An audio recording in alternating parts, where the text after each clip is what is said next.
नमस्कार साथियों, JP fact ज्ञान यूट्यूब चैनल पर आप सभी का एक बार फिर से स्वागत है। हाँ, और हमारा यहाँ पर टॉपिक चल रहा था समास प्रकरण। और समास प्रकरण में आज हम पढ़ते हैं आपका अगला समास द्वंद्व समास। तो चलिए आज हम पढ़ते हैं द्वंद्व समास के बारे में। आखिर ये द्वंद्व समास क्या है, इसकी परिभाषा क्या है। यह उभय पद प्रधान अर्थ उभय पद अर्थ प्रधान द्वंद्व समास कहलाता है। यानी उभय पद अर्थ प्रधान द्वंद्व समास कहलाता है।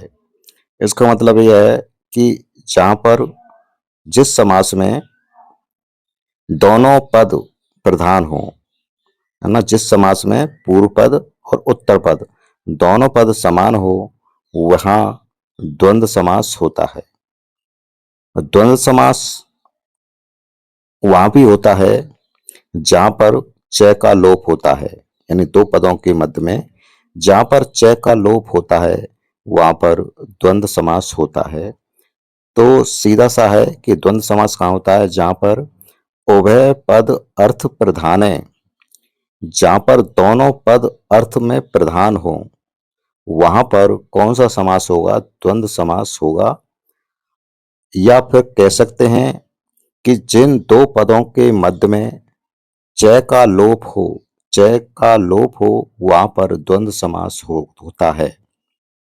च का अर्थ होता है और, जिसमें और छुपा हो, यानी च छुपा हुआ हो, वहां पर द्वंद्व समास होता है।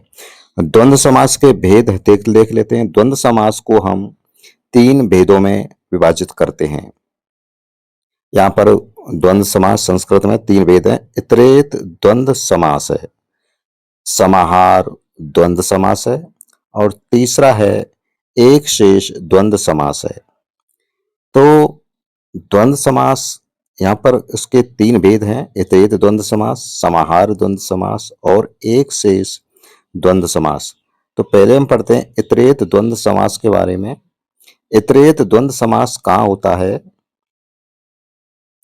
इतरेत द्वंद्व समास, इसमें लिखा है कि एक पद में अन्वय होना इतरेत द्वंद्व समास है। अर्थात इतरेत द्वंद्व समास वहां होता है जब दो या दो से अधिक जो पद होते हैं, उन पदों को यदि हम एक पद में अन्वय करते हैं तो वहां पर इतरेत द्वंद्व समास होता है।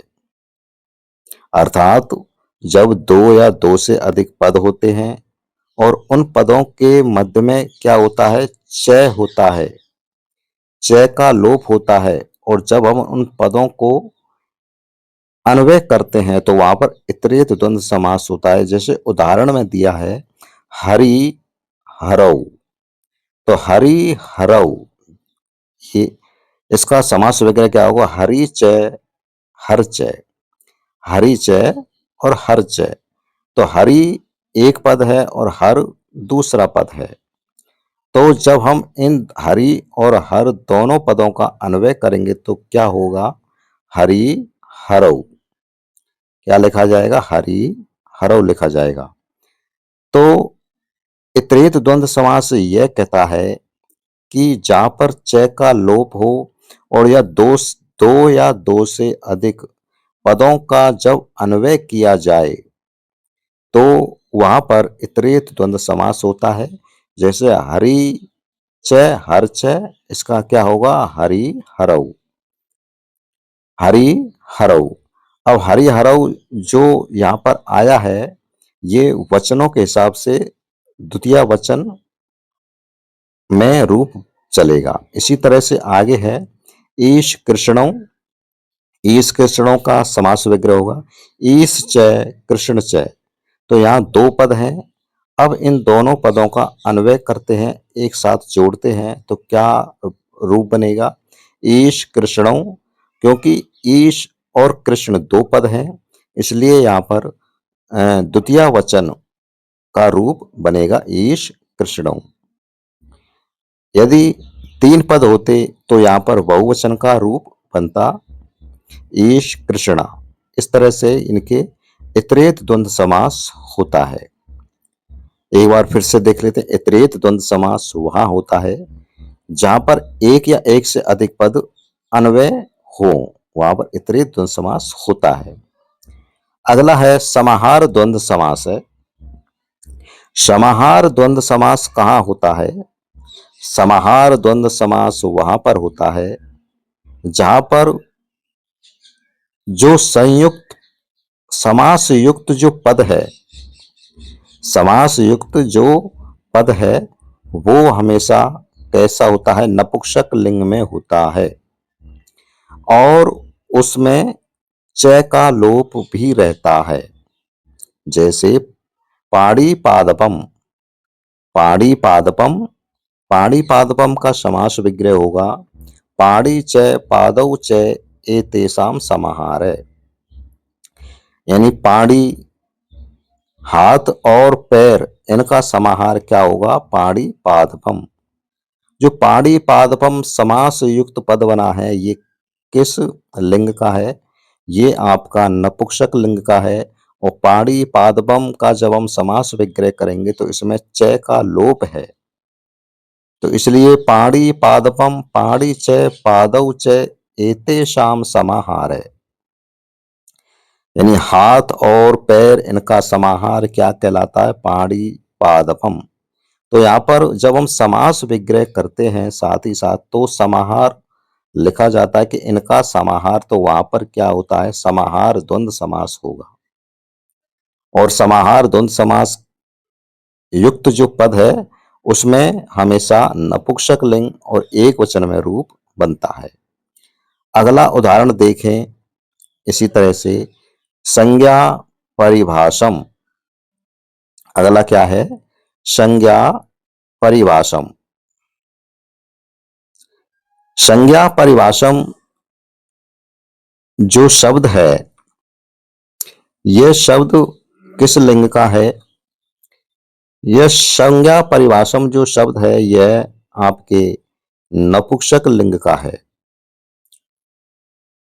संज्ञा और परिभाषम यहाँ पर दो पद हैं और इन दोनों पदों का जब हम इस संज्ञा परिभाषम यहाँ पर ये समास युक्त पद है, जब हम इस संज्ञा परिभाषम समास युक्त पद का समास विग्रह करते हैं तो इसमें किसका लोप दिखाई देता है? सुनाई देता है। इसमें च का लोप सुनाई देता है। जैसे संज्ञा परिभाषम यानी संज्ञा और परिभाषा, तो ये भी नपुंसक लिंग का है। तो यहां पर जिस द्वंद्व समास में समास युक्त पद नपुंसक लिंग का बना हो वहां पर समाहार द्वंद्व समास होता है। जैसे संज्ञा परिभाषम दूसरा उदाहरण है। संज्ञा परिभाषम का समास विग्रह क्या होगा?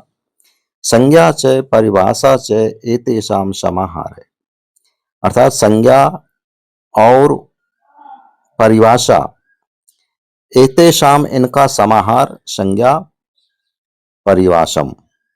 इसी तरह से द्वंद्व समाहार द्वंद्व समास का तीसरा उदाहरण है शिरो ग्रीवम। शिरो ग्रीवम, शिर ग्रीवम, ये भी जो शिरो ग्रीवम जो समास युक्त पद है ये भी नपुंसक लिंग का है। और शिरो ग्रीवम का जब हम समास विग्रह करते हैं तो क्या लिखेंगे? शिर च ग्रीवा च अनयो समाहार है। यानी सिर और गर्दन इन दोनों का समाहार श्रियो ग्रीवम, ये आपका समाहार है।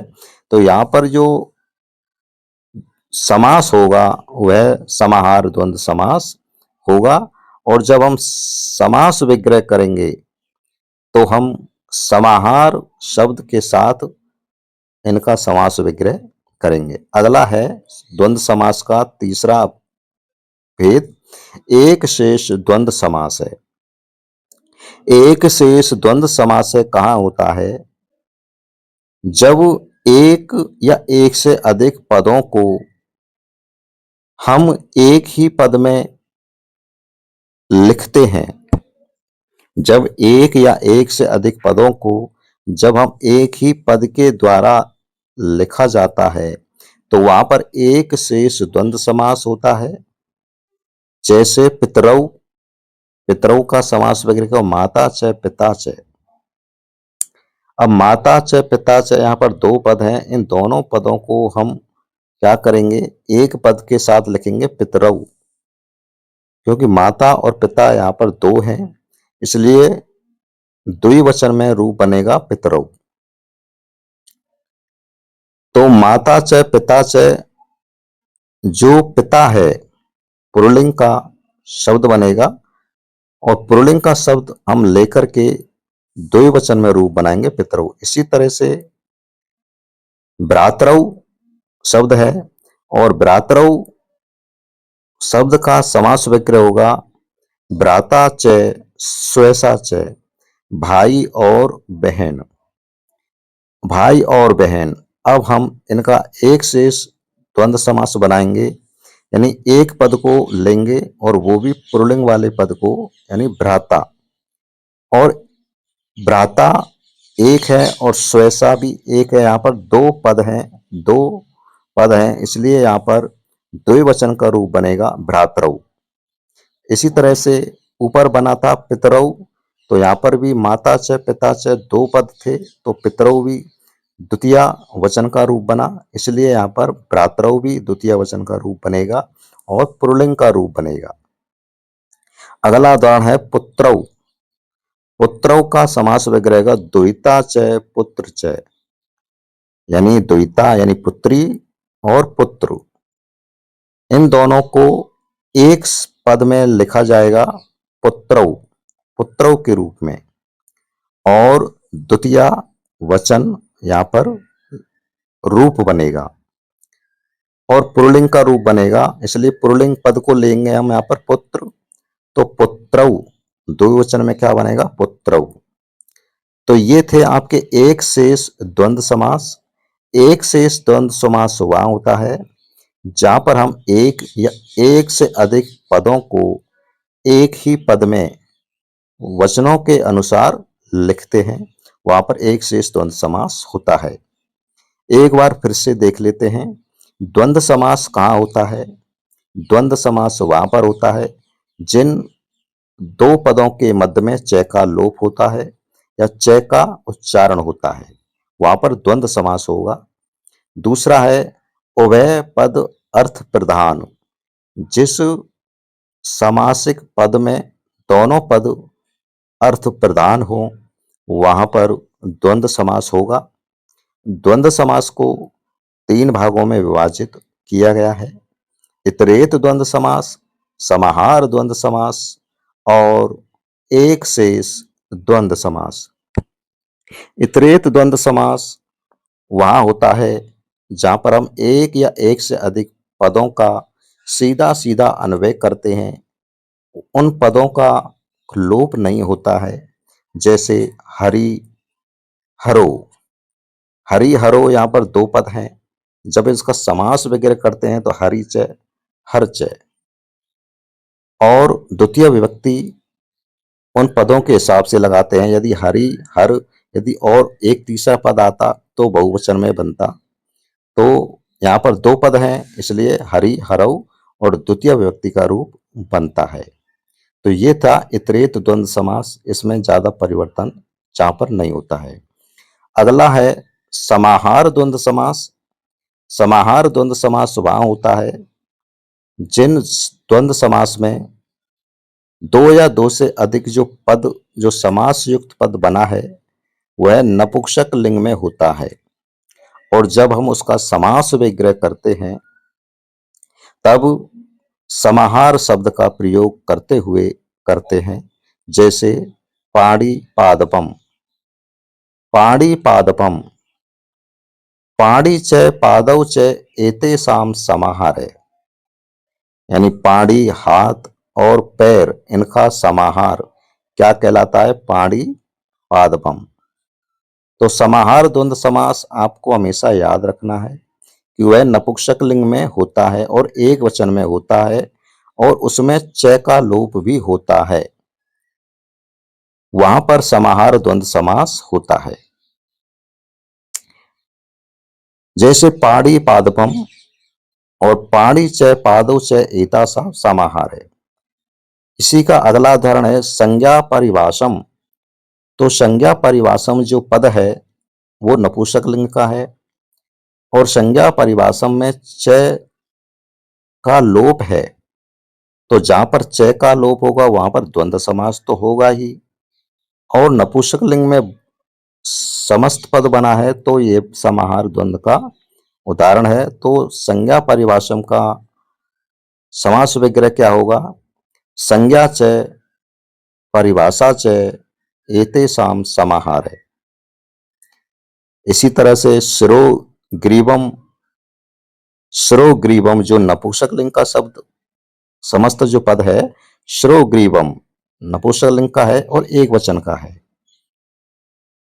शिर, इसका समास विग्रह होगा सिर च ग्रीवा च अनयो समाहार है। इन दोनों का समाहार शिरोग्रीवम। अगला है एक शेष द्वंद्व समास है। तो एक शेष द्वंद्व समास वह होगा जहां पर एक या एक से अधिक पदों को च का लोप करते हुए हम सिर्फ एक पद में उसको लिखते हैं, और वो भी किस लिंग में लिखते हैं? पुल्लिंग में लिखते हैं।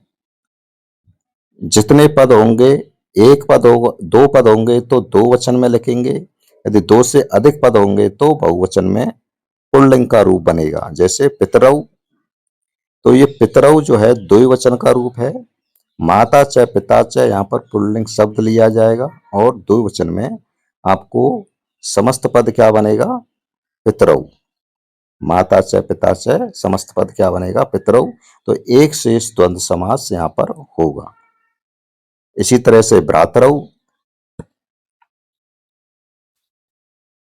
इसी तरह से भ्रातरऊ, भ्रातरऊ का समास विग्रह होगा भ्राता च स्वेषा च, भाई और बहन। तो यहां पर भी च आ रहा है यानी और आ रहा है, और इन दोनों का एक शेष बनेगा, एक पद बनेगा भ्रातरऊ। तो जहां पर एक या एक से अधिक पदों को हम एक पुल्लिंग पद के रूप में और वचनों के अनुसार जब हम लिखते हैं च का लोप करते हुए, वहां पर एक शेष द्वंद्व समास होता है। तो ये थे आपके द्वंद्व समास और उनके कुछ भेद। तीन भेद हैं। प्रश्न किसी भी तरह से बन सकता है। आपको ये वीडियो कैसा लगा? अपनी राय, अपने विचार कमेंट में जरूर दीजिएगा। और जो भी इस क्लास से पहली बार जुड़ रहा है, इस चैनल को सब्सक्राइब कर ले और वीडियो को लाइक जरूर करें।